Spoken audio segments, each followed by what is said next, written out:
हम देख रहे थे प्रयोगशाला परिचारक का दूसरा टॉपिक है तरंग एवं ध्वनि के नियम एवं अनुप्रयोग। इससे संबंधित एमसीक्यू देखेंगे इससे संबंधित। पहला है ध्वनि क्या है। ऑप्शन ए रासायनिक ऊर्जा, ऑप्शन बी यांत्रिक तरंग, ऑप्शन सी विद्युत ऊर्जा, ऑप्शन डी तापीय ऊर्जा। इसे बताना है ध्वनि क्या है। ध्वनि, इसका उत्तर है बी यांत्रिक ऊर्जा। ध्वनि एक तरंग है, यांत्रिक तरंग है, जो किसी माध्यम जैसे हो गया हवा, वायु हो गया जल या ठोस, इसमें कणों की गति द्वारा संचरित होती है। ध्वनि को गुजरने के लिए एक माध्यम की आवश्यकता होती है। जैसे हम मनुष्य को चलने के लिए ज़मीन में हम चल सकते हैं, आकाश में तो उड़ नहीं सकते और ना ही पानी में चल सकते हैं। उसी प्रकार हमें ध्वनि को भी गमन करने के लिए, चलने के लिए किसी माध्यम का होना आवश्यक होता है। किसी माध्यम के द्वारा ही ध्वनि गमन करती है, संचरित करती है या जाती है, गति करती है। अगला प्रश्न देखते हैं। ध्वनि तरंगों के लिए आवश्यक शर्त क्या है। ध्वनि तरंगों के लिए आवश्यक शर्त क्या है। ऑप्शन ए है निर्वात, ऑप्शन बी माध्यम, ऑप्शन सी उच्च तापमान, ऑप्शन डी चुंबकीय क्षेत्र। बताना ध्वनि तरंगों के लिए आवश्यक शर्त क्या है।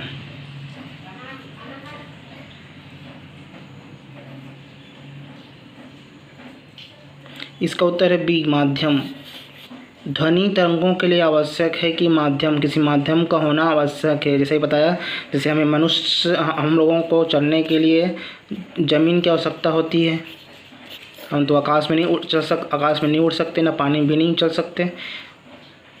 उसी प्रकार ध्वनि को भी एक माध्यम की आवश्यकता होती है, जिससे वो गमन कर सके, गति कर सके, चल सके। उसके द्वारा ही ध्वनि हमें सुनाई देती है। जो ध्वनि को चलने के लिए कोई ना कोई माध्यम होती है, जैसे ठोस हो गया, द्रव हो गया, गैस हो गया। द्रव में जल कह सकते हैं, गैस में हवा, गैस को हवा या वायु कह सकते हैं, हवा या वायु। इस प्रकार से यह आवश्यक होता है। निर्वात में ध्वनि नहीं चल सकती है, तो इसका उत्तर हुआ ऑप्शन बी माध्यम। ध्वनि तरंगों के लिए आवश्यक शर्त है माध्यम को होना आवश्यक है। बिना माध्यम के ध्वनि नहीं चलती है। ध्वनि चलने के लिए कोई ना कोई माध्यम का होना आवश्यक होता है। अगला प्रश्न देख लेते हैं। ध्वनि की इकाई क्या है। ध्वनि की इकाई ऑप्शन है A metre, option B decibel, option C hertz, option D second. इसमें बताना ध्वनि की इकाई क्या है। या कह सकते हैं ध्वनि को मापने के लिए इसमें से क्या आवश्यक है। ध्वनि को अगर मापना है तो इसमें से क्या आवश्यक है, किसे से माप सकते हैं, इसे हमें बताना है।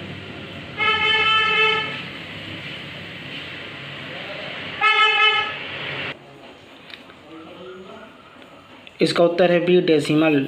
डेसिमल ध्वनि की तीव्रता या ध्वनि स्तर को डेसिबल में मापा जाता है। इस मीटर में तो नहीं माप सकते, ना हर्ट्ज में आवृत्ति को मापा जाता है। आवृत्ति मापन करती है कि एक सेकंड में कितने तरंगें बनती है, वो हर्ट्ज में मापा जाता है आवृत्ति को। लेकिन ध्वनि को डेसिबल में मापा जाता है कि ध्वनि की तीव्रता या ध्वनि स्तर को डेसिबल में मापा जाता है। इस प्रकार ध्वनि की इकाई है डेसिबल। अगला प्रश्न देखते हैं। आवृत्ति की एसआई इकाई क्या है। आवृत्ति की एसआई इकाई क्या है। ऑप्शन ए मीटर प्रति second, option B hertz, option C decibel, option D newton. इसे बताना है कि आवृत्ति की एसआई इकाई क्या है। आवृत्ति की एसआई इकाई है हर्ट्ज। आवृत्ति मापन करती है कि एक सेकंड में कितने तरंगे बनती है, और इसे हर्ट्ज में मापा जाता है। हर्ट्ज जिसका सिंबल होता है HZ, ये हर्ट्ज में मापा जाता है। इस प्रकार आवृत्ति की ऐसा इकाई है हर्ट्ज। अगला प्रश्न देखते हैं। ध्वनि की गति वायु में लगभग कितनी होती है। ध्वनि की जो गति है वायु में कितनी होती है। ऑप्शन ए 100 मीटर प्रति सेकंड, ये 100 मीटर है प्रति सेकंड। बी 340 मीटर प्रति सेकंड। सी है 1000 मीटर प्रति सेकंड। ऑप्शन डी है 3000 मीटर प्रति सेकंड। ध्वनि की गति वायु में लगभग कितनी होती है?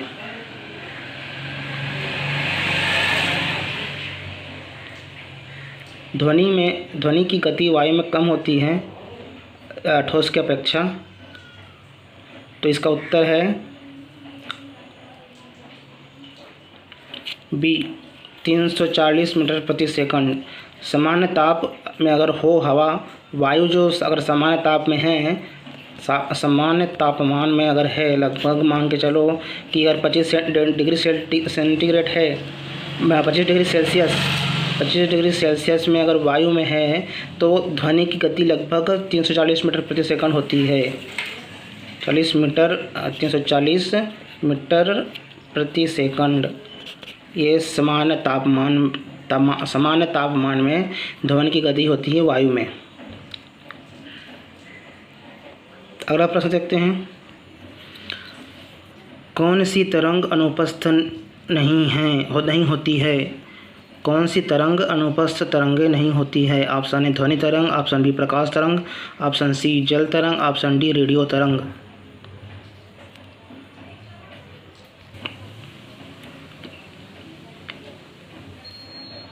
इसमें बताना है कि जो अनुपस्थ तरंग है, इनमें से कौन सा है अनुपस्थ तरंग होती है।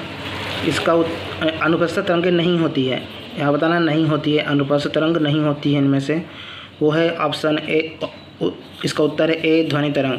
ध्वनि तरंगे अनुपस्थित तरंगे नहीं होती है।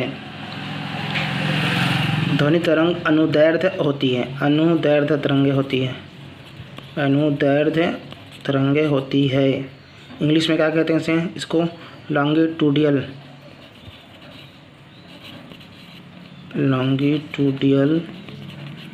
अनुदैर्ध्य तरंगे होती है, जिसमें कण जो होता है, कण वो कंपन तरंग संचरण की दिशा में होता है। कंपन इधर हो रहा है तो कण जो इधर गति करता है, तो कण जो है कंपन तरंग संचरण की दिशा में होते हैं।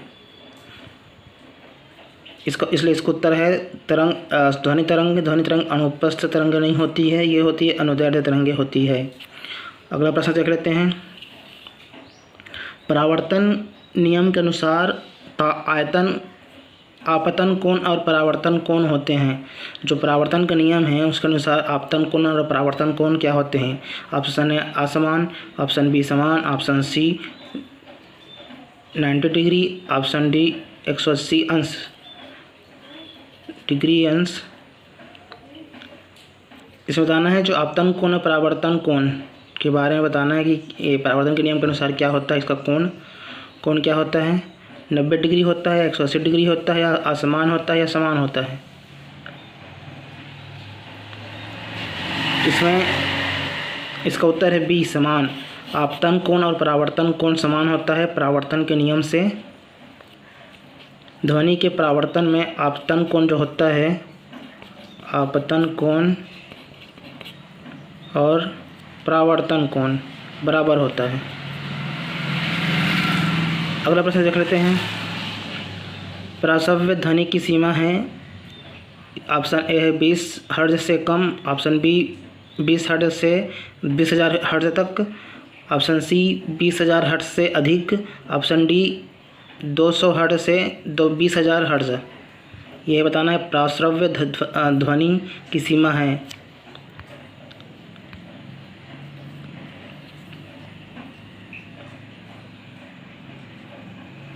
प्राश्रव्य ध्वनि जो होती है वो 20,000 हर्ट्ज से अधिक होती है। इसका उत्तर है सी 20,000 हर्ट्ज से अधिक होती है। 20,000 हर्ट्ज से ऊपर की ध्वनि तरंगों को प्राश्रव्य कहा जाता है, जिन्हें हम मनुष्य नहीं सुन सकता, हम मानव या मनुष्य जो भी हम लोग नहीं सुन सकते। इससे जो अधिक जो ध्वनि होती है उसे नहीं सुन सकते, ये प्राश्रव्य ध्वनि कहलाती है। अगला प्रश्न है। प्रतिध्वनि सुनाई देती है जब ध्वनि परावर्तित होकर वापस आती है। ऑप्शन ए 0.01 सेकंड में, ऑप्शन बी 0.1 सेकंड में, ऑप्शन सी 1 सेकंड में, ऑप्शन डी 2 सेकंड में। बताना है कि प्रतिध्वनि कब सुना देती है, कितने सेकंड में जब वापस होती है, परावर्तित होकर वापस होती है तब सुना देती है, इसको बताना है।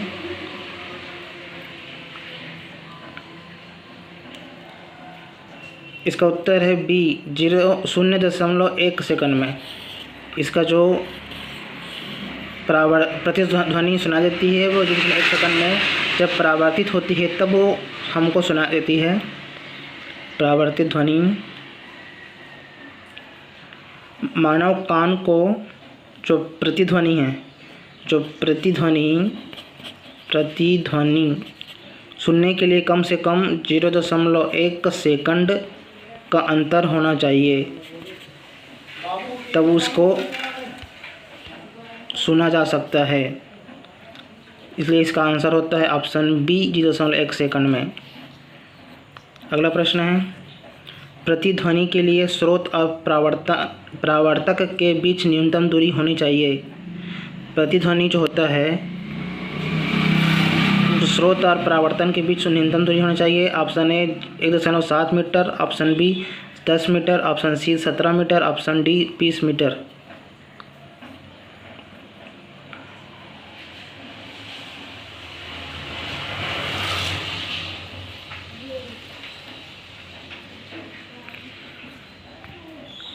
जैसे ध्वनि को परावर्तित होकर वापस आने में अभी पढ़े हैं, जो ध्वनि होती है उसको परावर्तित, ध्वनि जा रही उसको परावर्तित होकर वापस आने में, इधर से जा रही इधर से वापस आने में उसको 0.1 सेकंड लगता है, 1 सेकंड लगता है। और इसकी गति कितनी होती है, 340 मीटर प्रति सेकंड इसकी गति होती है। और इसका समय लगता है 0.1 सेकंड लगता है।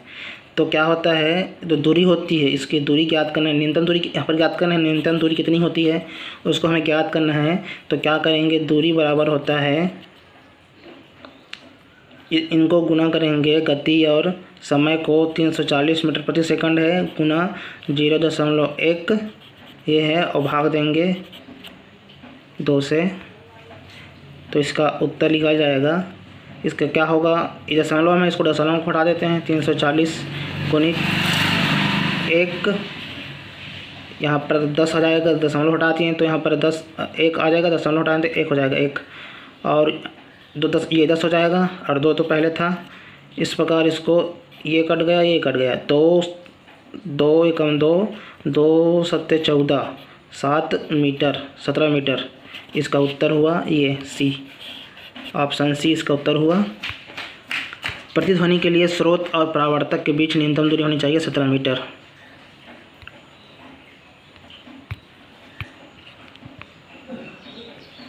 अगला प्रश्न देख लेते हैं। यहाँ से एक बार पुनः देख लेंगे कि क्या हो रहा था। जो ध्वनि के परावर्तन में पराश्रव, जो ध्वनि को परावर्तित होकर वापस आने में 0.1 सेकंड लगता है, और जो इसका गति होता है वो 340 मीटर प्रति सेकंड होता है इससे गति। तो दूरी हम ज्ञात करेंगे यहाँ, इसके प्रतिध्वनि के लिए न्यूनतम दूरी, अब स्रोत और परावर्तक के बीच न्यूनतम दूरी ज्ञात करना है। तो इसको दोनों को गुणा कर देते हैं, ये गति और समय को, और 2 से भाग दे देते हैं। तो इसका जो दूरी होगा, न्यूनतम दूरी परावर्तक के बीच और स्रोत के बीच, वो निकल जाता है यहाँ से भाग देने पर। यहाँ पर इसका उत्तर हो जाएगा सी 17 मीटर। अगला प्रश्न देखते हैं।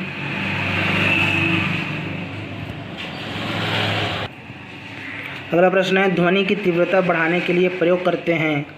तो ध्वनि की तीव्रता बढ़ाने के लिए इनमें से किसका प्रयोग करते हैं। ऑप्शन ए परावर्तन, ऑप्शन बी अनुनाद, ऑप्शन सी अपवर्तन, ऑप्शन डी विसरण। इसको बताना है जो ध्वनि की तीव्रता बढ़ाने के लिए किसका प्रयोग करेंगे, इनमें से किसका प्रयोग करेंगे।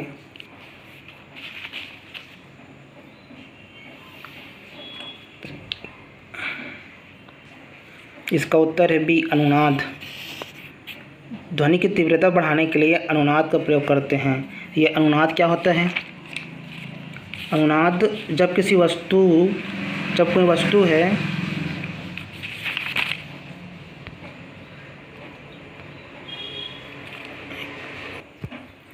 तो हम बात कर रहे थे अनुनाद क्या होता है। जब कोई वस्तु है अपने समान आवृत्ति वाली दूसरी वस्तु से, इनकी भी आवृत्ति समान है, इन दोनों की आवृत्ति समान है, तो जब कोई वस्तु अपने समान आवृत्ति वाली दूसरी वस्तु से उत्पन्न कंपनों के संपर्क में आती है, और यहाँ से कंपन हो रहा है, इसे टकरा कर कंपन हो रहा है, तो वहाँ भी स्वतः कंपन करने लगता है। अगर ये कंपन कर रहा है तो ये भी कंपन करने लग जाता है स्वतः। जब ये कंपन कर रहा है तो इसके संपर्क में अगर आएगा तो ये भी स्वतः कंपन करने लगती है और कंपन की तीव्रता बढ़ जाती है। इसे ही अनुनाद कहते हैं। एक बार पुनः, जब कोई वस्तु अपने समान आवृत्ति वाले कोई दूसरी वस्तु से उत्पन्न कंपन, अगर कंपन यहाँ से उत्पन्न हुआ तो ये भी स्वतः कंपन करने लगती है और कंपन की तीव्रता बढ़ जाती है। इसे ही अनुनाद कहते हैं। उदाहरण के रूप में अगर कोई बात करें, कोई गायक है, यदि कोई गायक गीत गा रहा है, बहुत तीव्र और सही आवृत्ति से गा रहा है, जैसे लगभग 440 हर्ट्ज से गाना गा रहा है, और वहाँ पर बगल में पास में एक गिलास रखा हुआ है बगल में, तो इसका भी जो आवृत्ति है, इसकी भी आवृत्ति भी वही है, समान है, तो यहाँ गिलास कंपन करने लगता है। ये जो गिलास है वो कंपन करने लगता है। इसी को अनुनाद कहते हैं। इसी को अनुनाद कहते हैं। अगला प्रश्न देख लेते हैं। सोनार तकनीक किस सिद्धांत पर आधारित है? सोनार तकनीक किस सिद्धांत पर आधारित है? ऑप्शन ए अपवर्तन, ऑप्शन बी परावर्तन, ऑप्शन सी अनुनाद, ऑप्शन डी विवर्तन। सोनार क्या है? सोनार ये सोना चांदी वाला सोनार नहीं है, ये सोनार होता है SONAR, सोनार, ये होता है सोनार। इसको कहते हैं, ये एक प्रकार का यंत्र होता है जो समुद्र की गहराई होता है, और जो पनडुब्बियाँ होते हैं, समुद्र के अंदर जो पनडुब्बी होती है, उसको पता लगाने के लिए इस तंत्र का उपयोग किया जाता है। ये परावर्तन जो होता है, जब इसको जो परावर्तित होकर वस्तु से वापस आती है, तब इसका पता लगाया जाता है कि यहाँ पर कुछ चीज़ है, या पनडुब्बी है, या कुछ और चीज़ है। मतलब इसका उत्तर होता है बी, परावर्तन के कारण ही सोनार तो जब तकनीक होती है वो परावर्तन के सिद्धांत पर आधारित होती है।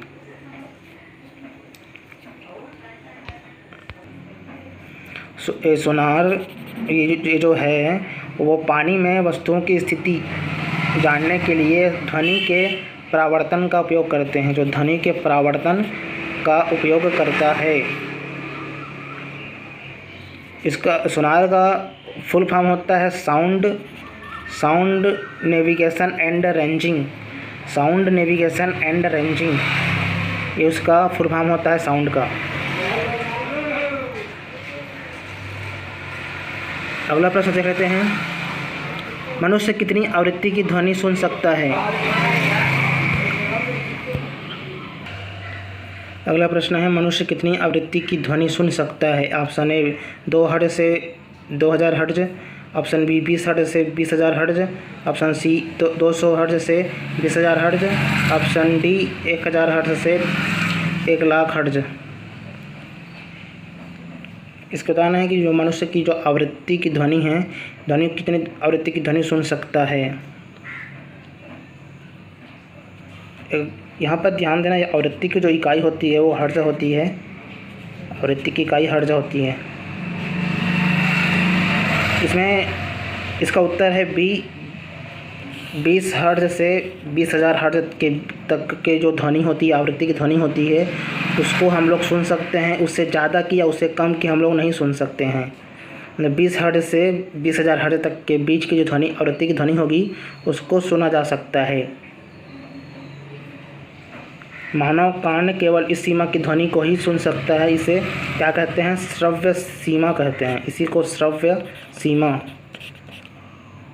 सुनने की क्षमता या सुनने की सीमा, यहाँ से ऊपर 20,000 हर्ट्ज से ऊपर और ना ही 20,000 हर्ट्ज से नीचे, इन दोनों को नहीं सुन सकते। केवल 20,000 हर्ट्ज से 20 हर्ट्ज से 20,000 हर्ट्ज के बीच जो ध्वनि होती है उसको सुना जा सकता है हमारे द्वारा, हम मनुष्यों के द्वारा। अगला प्रश्न है, ध्वनि किस प्रकार की तरंग है? ध्वनि किस प्रकार की तरंग है? ऑप्शन ए विद्युत चुंबकीय, ऑप्शन बी यांत्रिक, ऑप्शन सी गुरुत्वीय, ऑप्शन डी क्या है क्वांटम। इसको बताना है ध्वनि किस प्रकार की तरंग है। इसका उत्तर है बी यांत्रिक तरंग। ध्वनि यांत्रिक तरंग है। ध्वनि केवल माध्यम में चलती है। माध्यम कौन कौन सा होता है? माध्यम ठोस, द्रव, गैस, ये इसका माध्यम है चलने का। ठोस, द्रव, गैस ये माध्यम है, इसके माध्यम से ही ध्वनि चलती है, ध्वनि गमन करती है।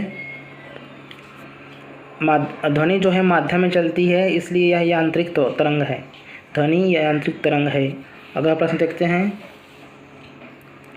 ध्वनि की गति सबसे अधिक होती है किसमें होती है? ध्वनि की गति सबसे अधिक ऑप्शन ए ठोस में, ऑप्शन बी द्रव में, ऑप्शन सी गैस में, ऑप्शन डी निर्वात में। इसका उत्तर है ए ठोस में। ठोस में कणों की आपसी दूरी कम होती है। ठोस में जो ठोस वस्तु होता है उसमें कण एकदम नज़दीक में होता है, सटा हुआ होता है कण। ठोस में जो कण होता है वो एकदम नज़दीक में धंसा हुआ मतलब रहता है, चिपका मतलब नज़दीक में रहता है, जिस कारण जो कंपन है इसमें जल्दी आगे बढ़ता है। ठोस में कणों की आवृत्ति आपसी दूरी होती है, जो कण एक दूसरे के जो पास होता है उसमें बहुत मतलब पास होता है, दूर नहीं होता। आपसी दूरी कम होने के कारण कंपन जो है जल्दी आगे बढ़ता है। इस कारण ध्वनि की गति सबसे अधिक ठोस में होती है। इसका उत्तर है ए ठोस में। अगला प्रश्न देखते हैं। ध्वनि तरंगों की विशेषताएं हैं। ऑप्शन ए तीव्रता, ऑप्शन बी आवृत्ति, ऑप्शन सी तरंगदैर्घ्य है, ऑप्शन डी उपरोक्त सभी। इसका उत्तर है डी उपरोक्त सभी। इसका उत्तर है डी उपरोक्त सभी। ध्वनि तरंगों की विशेषताएं हैं, तीव्रता है, आवृत्ति है, तरंगदैर्घ्य, सभी ध्वनि तरंगों की विशेषताएं हैं। अगला प्रश्न देख लेते हैं, ध्वनि तरंगों का निर्माण होता है। ऑप्शन ए स्थिर वस्तु से, ऑप्शन बी कंपन से, ऑप्शन सी ऊर्जा से, ऑप्शन डी चुंबकीय बल से। ध्वनि तरंगों का निर्माण कैसे होता है इसको हमको बताना है। इसका उत्तर है बी कंपन से। जो ध्वनि तरंग है वो कंपन से उत्पन्न होता है। ध्वनि इस कंपन के द्वारा ही हमें सुनाई देती है। कोई भी वस्तु जब कंपन करती है तब ध्वनि उत्पन्न होती है, वही ध्वनि से सुनाई देता है। अगला प्रश्न है, ताल क्या दर्शाता है? ताल जो होता है वो क्या दर्शाता है? ऑप्शन ए आवृत्ति, ऑप्शन बी परावर्तन, ऑप्शन सी गुंज या ऑप्शन डी ध्वनि का स्थायित्व।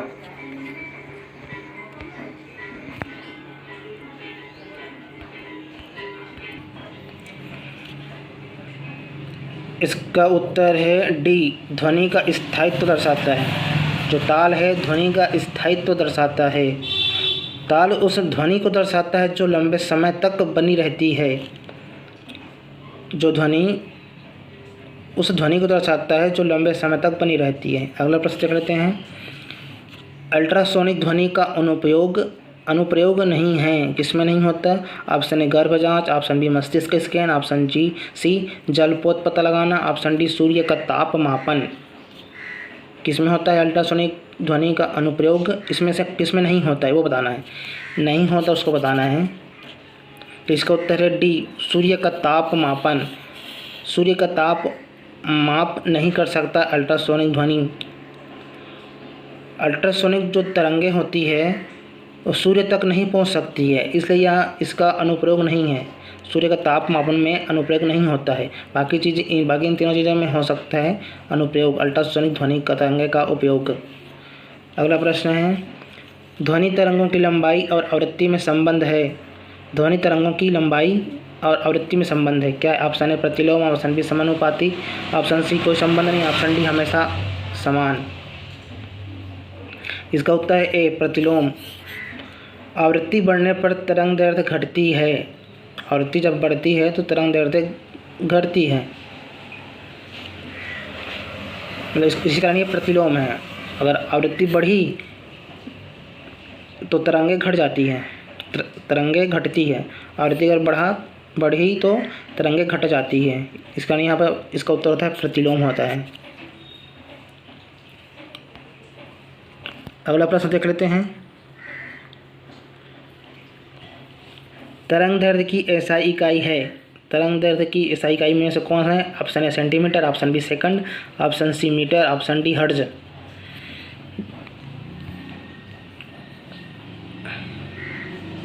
इसका उत्तर है सी मीटर। तरंग दैर्ध्य की SI इकाई है मीटर। तरंग की एक पूरी लंबाई को मीटर में मापा जाता है। तो तरंग की जो एक पूरी लंबाई को मीटर में मापा जाता है। अगला प्रश्न देखते हैं।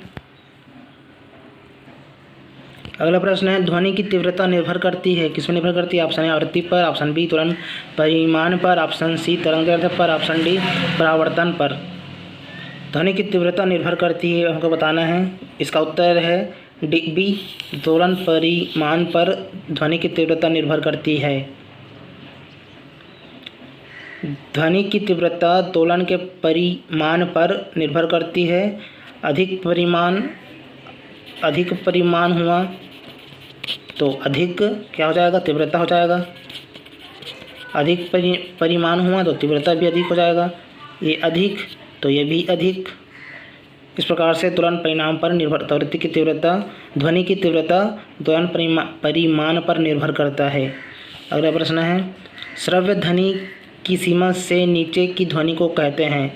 श्रव्य ध्वनि सीमा से नीचे की ध्वनि को कहते हैं। Option A ultrasonic, option B infrasonic, option C परावर्तित ध्वनि, ऑप्शन डी उच्च आवृत्ति ध्वनि।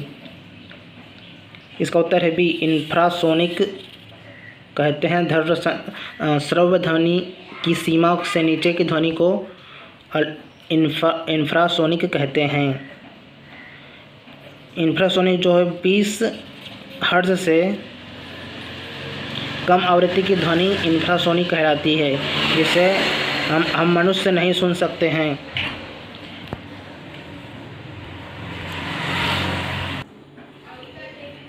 इसमें जो श्रव्य ध्वनि की सीमा क्या होती है? इसकी सीमा होती है 20 हर्ट्ज से 20,000 हर्ट्ज तक की इसकी श्रव्य सीमा होती है। इस सीमा के अंदर ही जो हम मनुष्य हैं उनकी ध्वनि सुनाई देती, हम इस ध्वनि को, तीव्रता वाली ध्वनि को सुन सकते हैं। और इससे 20 हर्ट्ज से कम हुआ तो उसे इंफ्रासोनिक कहते हैं, जिसे मनुष्य नहीं सुन सकता है। अगला प्रश्न देखते हैं। इसलिए इसका उत्तर हुआ इंफ्रासोनिक। श्रव्य ध्वनि की सीमा से नीचे की ध्वनि को कहते हैं इंफ्रासोनिक। ये होता है 20 हर्ट्ज से नीचे की सीमा इंफ्रासोनिक सीमा कहा जाता है, इंफ्रासोनिक कहा जाता है।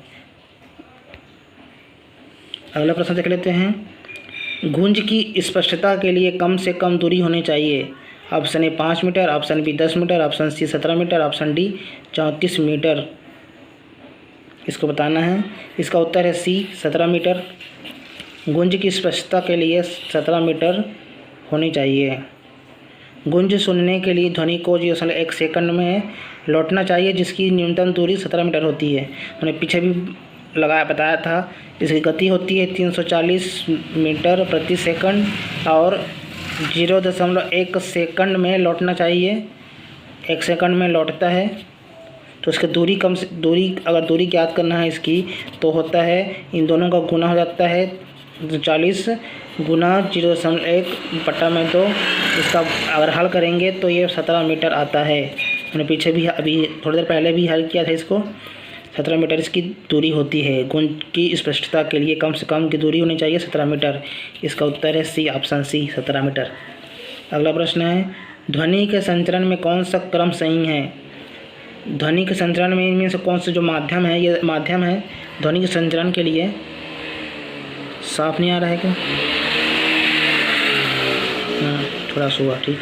ध्वनि के संचरण में कौन सा क्रम सही है? ऑप्शन ए ठोस से गैस द्रव, ऑप्शन बी गैस द्रव ठोस, ऑप्शन सी ठोस द्रव गैस, ऑप्शन डी द्रव ठोस गैस। इसका हमें उत्तर बताना है। इसका उत्तर है सी, ठोस द्रव गैस। ध्वनि जलने के लिए ठोस सबसे उपयुक्त होता है। इसमें तेज़ गति से चलता है ठोस में, द्रव में इसे थोड़ा कम, और गैस में द्रव से थोड़ा कम, इससे कम। ठोस से बहुत कम होता है गैस में संचरण। तो ध्वनि की गति ठोस में सबसे अधिक होती है, द्रव में मध्यम होती है, और गैस में सबसे कम होती है ध्वनि का संचरण। ये उसका क्रम है। इसलिए इसका आंसर हुआ ठोस, द्रव, गैस। ठोस में ज़्यादा, द्रव में मध्यम, और गैस में सबसे कम ध्वनि का जो संचरण होता है वो। अगला प्रश्न है, बायोनिक कान किस ध्वनि तकनीक पर आधारित है? जो बायोनिक कान होता है वो किस ध्वनि तकनीक पर आधारित है? ऑप्शन ए परावर्तन, ऑप्शन बी आवृत्ति, ऑप्शन सी इलेक्ट्रॉनिक संवेदना, ऑप्शन डी ध्वनि कंपन। बायोनिक जो कान होता है वो जो बहरे होते हैं उनके लिए प्रयोग किया जाता है, बहरे लोगों के लिए। तो इसमें क्या होता है, इस जो बायोनिक कान में जो ध्वनि कंपन को विद्युत संकेत में बदलता है, जो ध्वनि कंपन मिलता है, ध्वनि का कंपन, उसको विद्युत संकेत में बदलता है ये बायोनिक कान, जिससे जो बहरे व्यक्ति होते हैं वो सुन पाते हैं, बहरे व्यक्ति सुन पाता है। इस कारण इसका उत्तर हुआ ध्वनि कंपन। ऑप्शन डी इसका उत्तर हुआ। ध्वनि कंपन के माध्यम से ये तकनीक आधारित होती है, ध्वनि कंपन के तकनीक पर आधारित होती है बायोनिक कान, जैसे बहरे लोगों के सुनने के लिए होता है। ये ध्वनि जो कंपन होता है उसको विद्युत संकेत में बदल देता है, जिससे आवाज़ सुनाई देती है। अगला प्रश्न देखते हैं। अगला प्रश्न है, किस जानवर द्वारा प्रश्रव्य ध्वनि का उपयोग किया जाता है? किस जानवर द्वारा प्रश्रव्य ध्वनि का उपयोग किया जाता है? ऑप्शन ए बिल्ली, ऑप्शन ए बिल्ली, ऑप्शन बी घोड़ा, ऑप्शन सी चमगादड़, ऑप्शन डी भालू। इसमें बताना है कि प्रश्रव्य ध्वनि का उपयोग किया जाता है किनके द्वारा। इसका उत्तर है सी चमगादड़ द्वारा। चमगादड़ द्वारा प्रश्रव्य ध्वनि का उपयोग किया जाता है। इससे क्या होता है, 20,000 हर्ट्ज से अधिक की ध्वनि को प्रश्रव्य ध्वनि कहा जाता है। 20,000 हर्ट्ज से अधिक ध्वनि को। जो चमगादड़ होता है वो उड़ते समय प्रश्रव्य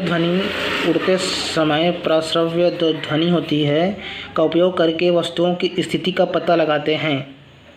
और ये जो प्रश्रव्य ध्वनि होती है 20,000 हर्ट्ज से अधिक होती है, इसे मनुष्य नहीं सुन सकता। हम लोग इसके 20,000 हर्ट्ज से जो अधिक के जो ध्वनि होती है उसको हम नहीं सुन सकते। हमारा जो मनुष्य का जो श्रव्य सीमा होता है 20 हर्ट्ज से 20,000 हर्ट्ज के बीच में होता है। इस ध्वनि को हम मनुष्य सुन सकते हैं, लेकिन 20,000 हर्ट्ज से अधिक अगर कोई ध्वनि हुआ उसको नहीं सुना जा सकता, नहीं, हम मनुष्य नहीं सुन सकते। लेकिन इसका इस्तेमाल कौन करता है? चमगादड़ करता है।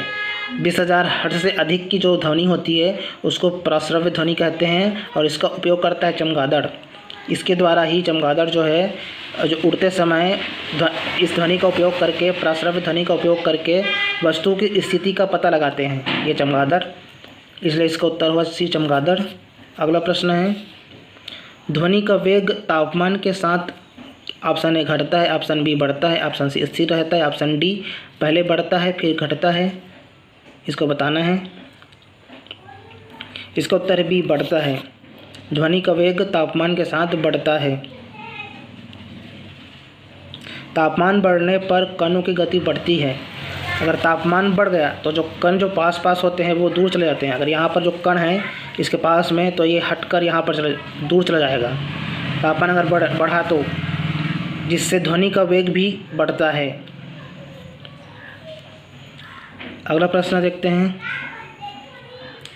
ध्वनि तरंग का चित्रण किया जाता है। ऑप्शन ए घनत्व और समय, ऑप्शन बी वेग और आवृत्ति, ऑप्शन सी दोलन, परिमाण और समय, ऑप्शन डी तीव्रता और दूरी। इसका उत्तर है सी दोलन, परिमाण और समय। इसका उत्तर है सी दोलन, परिमाण और समय। ध्वनि तरंग का चित्रण किया जाता है दोलन, परिमाण और समय।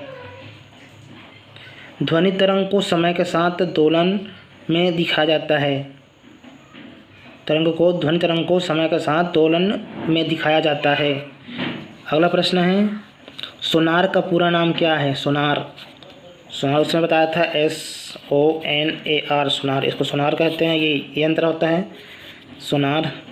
एक तकनीक होता है, इस तकनीक में जो समुद्र की जो गहराई होता है और पनडुब्बी का पता लगाने में इसका उपयोग किया जाता है। इस तकनीक का, सोनार तकनीक का, यह परावर्तन के सिद्धांत पर कार्य करता है। सोनार जो होता है परावर्तन के सिद्धांत पर कार्य करता है। सोनार का पूरा नाम होता है, इसमें से बताना है, option A sound navigation and radar, option B sound navigation and ranging, option C sound node auto radar, option D sound navigation alert response. इसको बताना है इसका, इनमें से इसका पूरा नाम क्या है? इसका उत्तर है B sound navigation and ranging. ये सोनार का पूरा नाम होता है जो परावर्तन के सिद्धांत पर कार्य करता है।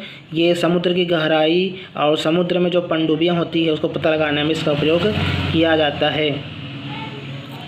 अगला प्रश्न देख लेते हैं। उच्च आवृत्ति वाली ध्वनि होती है, कि जो उच्च आवृत्ति की ध्वनि होती है क्या होती है?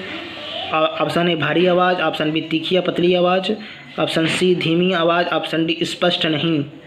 इसको हमें बताना है कि उच्च आवृत्ति वाली ध्वनि होती है। इसका उत्तर है बी तीखी या पतली आवाज़। तीखी होती है या तो पतली होती है। इस प्रकार की जो उच्च आवृत्ति वाली ध्वनि होती है तीखी होती है या तो पतली होती है। यहाँ उच्च आवृत्ति की ध्वनि अधिक तीव्र होती है, जैसे सीटी की आवाज़ और क्या बोल सकते हैं, स्त्रियों की आवाज़ पतली होती है। वो किसी का मोटा होती है, वो अपवाद के रूप में है। साइंस में अपवाद रहता है, वो बात अलग है। तो इसमें हम मान कर चल जाएंगे कि सीटी की आवाज़, स्त्रियों की आवाज़, ये उच्च आवृत्ति ध्वनि होती है जो तीखी या पतली आवाज़ होती है। तीखी होगी या तो पतली होगी। इस प्रकार इसका उत्तर होता है बी। इसका एक बार रिवीजन कर लेते हैं ताकि इसी वीडियो में सभी क्वेश्चन का आंसर हमें याद हो जाए, समझते हुए याद हो जाए। रटने वाला नहीं है, यहाँ पर रटने वाला चीज़ नहीं है, सिर्फ समझते हुए याद करना है इसको रिवीजन के द्वारा भी।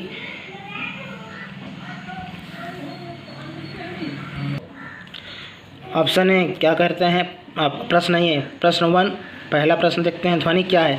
ध्वनि यांत्रिक तरंग है। ध्वनि क्या है? यांत्रिक तरंग है। इसको माध्यम की आवश्यकता होती है, इसलिए ध्वनि यांत्रिक तरंग है, ऊर्जा नहीं है, तरंग है। अगला प्रश्न है ध्वनि तरंगों के लिए आवश्यक शर्त क्या है? तो ध्वनि तरंगों के लिए आवश्यक शर्त है माध्यम। किसी माध्यम से होकर ही ध्वनि संचरण करती है, गति करती है, चलती है ध्वनि। और माध्यम क्या होता है? ठोस, द्रव, गैस। द्रव को जल भी कह सकते हैं, गैस, हवा, वायु जो भी है, इसके द्वारा ही, माध्यम के द्वारा ही ध्वनि तरंग के लिए गमन करती है, मतलब उसके लिए आवश्यक शर्त है। प्रश्न 3, ध्वनि की इकाई क्या है? ध्वनि की इकाई होता है डेसिबल। डेसिमल से इसको मापा जाता है। अगला प्रश्न है आवृत्ति की एसआई इकाई क्या है? तो आवृत्ति की होती है हर्ट्ज। हर्ट्ज इसकी आंसर है। आवृत्ति की एसआई इकाई है, एसआई मात्रक है।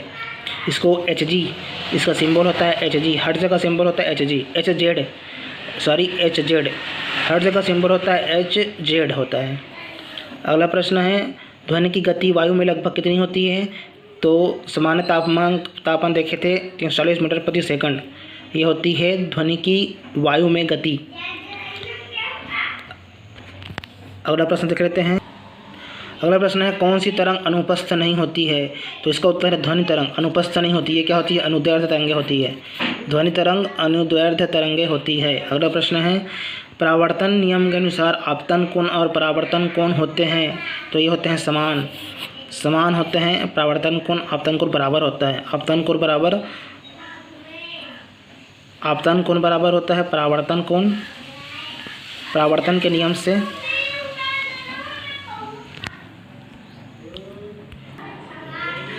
समान होता है या बराबर होता है, आपतन को बराबर, परावर्तन कोण, इस प्रकार से कह सकते हैं। अगला प्रश्न देखते हैं पराश्रव्य ध्वनि की सीमा है। तो पराश्रव्य ध्वनि की सीमा होते हैं 20,000 हर्ट्ज से अधिक होती है, जिसे हम मनुष्य सुन नहीं सकते। 20,000 हर्ट्ज से अधिक होती है पराश्रव्य ध्वनि की सीमा, ये है 20,000 हर्ट्ज से अधिक। अगला प्रश्न देखते हैं प्रतिध्वनि सुनाई देती है जब ध्वनि परावर्तित होकर वापस आती है। तो क्या कब होती है? 0.1 सेकंड में परावर्तित होकर वापस आती है ध्वनि, प्रतिध्वनि, तब हमें सुनाई देती है प्रतिध्वनि। प्रतिध्वनि के लिए स्रोत और परावर्तक के बीच न्यूनतम दूरी होनी चाहिए। कितना होनी चाहिए? 17 मीटर। हम यहाँ पर निकाल के देखे हैं। प्रतिध्वनि के लिए वो स्रोत और परावर्तक के बीच न्यूनतम दूरी 17 मीटर होनी चाहिए। अगला प्रश्न देख लेते हैं। अगला प्रश्न है, ये नहीं था, इसके है अगला प्रश्न। ध्वनि की तीव्रता बढ़ाने के लिए प्रयोग करते हैं, किसका प्रयोग करते हैं? अनुनाद का प्रयोग करते हैं। और क्या होता है अनुनाद? हमने पढ़ चुका है।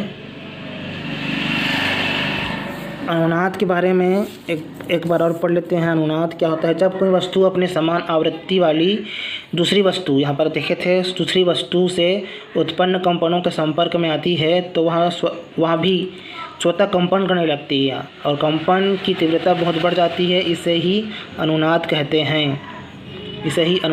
हैं। जैसे हमने उदाहरण बताया था काया का और ग्लास से संबंधित हमने उदाहरण देखे थे। अगला प्रश्न है, सोनार तकनीक किस सिद्धांत पर आधारित है? तो ये परावर्तन के सिद्धांत पर आधारित है। सोनार जो यंत्र होता है जो परावर्तन के सिद्धांत पर आधारित होता है। अगला प्रश्न है, मनुष्य कितनी आवृत्ति की ध्वनि सुन सकता है? तो 20 हर्ट्ज से 20,000 हर्ट्ज के बीच की आवृत्ति ध्वनि को सुन सकता है। इसको श्रव्य सीमा कहा जाता है। अगला प्रश्न है, ध्वनि किस प्रकार की तरंग है? ध्वनि यांत्रिक तरंगे हैं। इसके लिए माध्यम की आवश्यकता होती है, इसलिए यह यांत्रिक तरंगे हैं। ध्वनि यांत्रिक तरंगे हैं।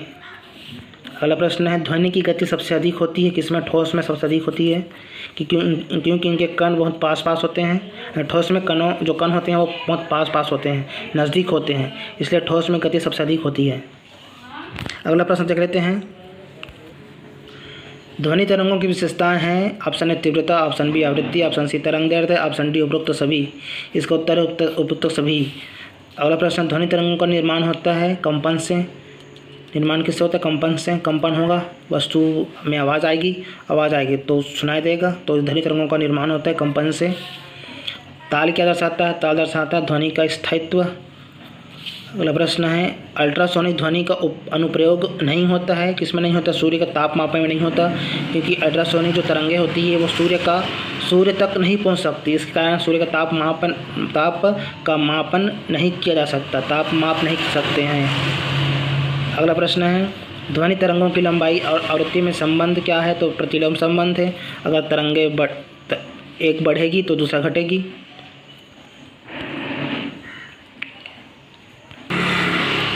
अगर आवृत्ति बढ़ रही है तो तरंगदैर्ध्य घट जाएगी। इस प्रकार से अगला प्रश्न है, तरंगदैर्ध्य की एसआई मात्रक, एसआई इकाई है क्या है? मीटर है। तरंगदैर्ध्य की एसआई इकाई या एसआई मात्रक होता है मीटर। अगला प्रश्न देखते हैं। अगला प्रश्न है, ध्वनि की तीव्रता निर्भर करती है किस पर करती है? तुरंत परिमाण पर निर्भर करती है। अगला प्रश्न है, श्रव्य ध्वनि की सीमा से नीचे की ध्वनि को कहते हैं इंफ्रासोनिक। श्रव्य ध्वनि की सीमा से नीचे की ध्वनि को कहते हैं इंफ्रासोनिक। अगला प्रश्न है, गूंज की स्पष्टता के लिए कम से कम दूरी होनी चाहिए। कितना होना चाहिए? 17 मीटर। गूंज की स्पष्टता के लिए 17 मीटर होनी चाहिए।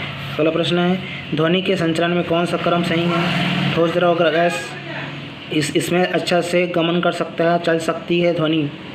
अगला प्रश्न है, बायोनिक कान किस ध्वनि तकनीक पर आधारित है? तो बायोनिक कान जो है ध्वनि कंपन पर आधारित है, जिससे बहरे व्यक्ति इसे सुन सकते हैं, जिसके माध्यम से इस बायोनिक कान की मदद से ये होता है ध्वनि कंपन पर आधारित होती है, तकनीक पर आधारित होती है।